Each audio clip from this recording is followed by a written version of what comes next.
vascular. Obviously, we're going to do top to bottom vascular. Dr. Nettles already listened to the heart sounds. So now we're going to do check the pulses.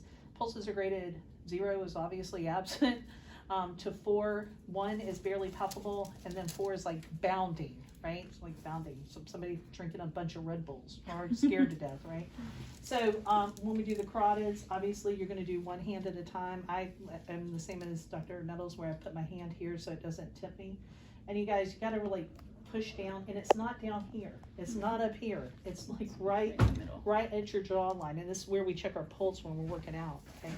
Then you can do the other side. And I'm grading them as I go. Okay.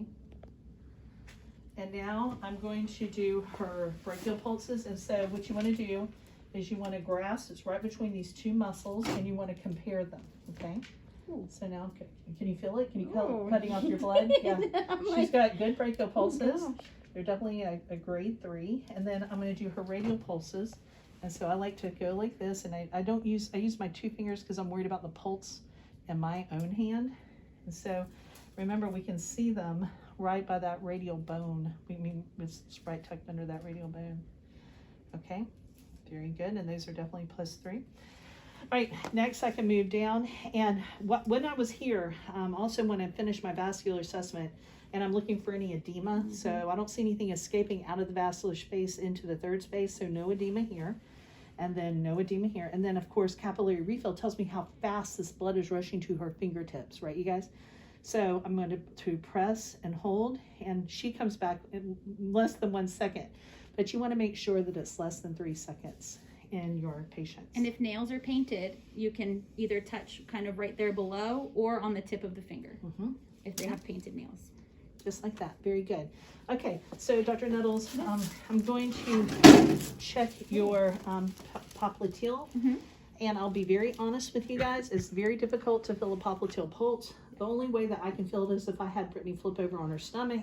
I pushed down a lot of pressure, and I included the pulse and felt it come back, because they're very, very deep. But I'm going to show you where they are. On a very thin patient, you can feel them easily, but on a normal size patient, it's much more difficult, okay? And so you're going to go right behind, and it's right in the middle. And I'm putting a little bit of pressure. Actually, I can feel hers. Can you feel that, Brittany?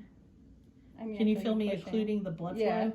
So you know how your limb starts to feel different when you're occluding blood flow. And so I'm including her blood flow, and they're definitely +3 here. I'm going to move my leg that way so that we can...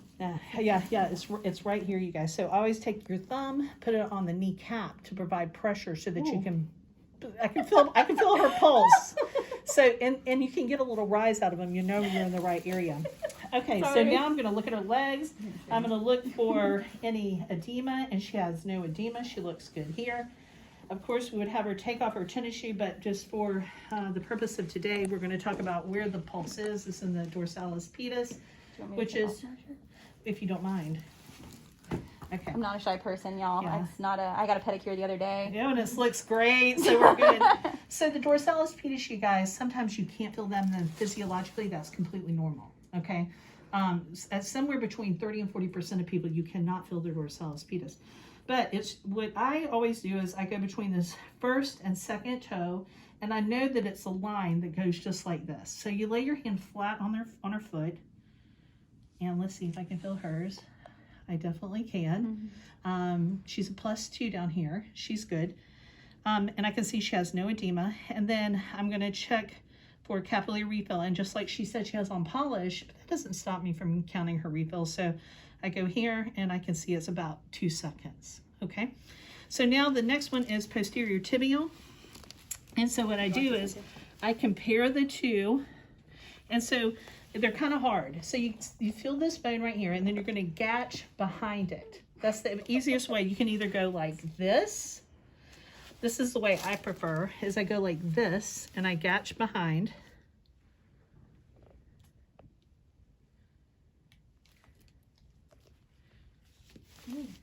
And she's +1. You can feel me cutting off your blood flow. So I can feel a good +1 pulses down here. And that's your posterior tibial because it's behind your tibia. Okay, so now we've completed our vascular assessment.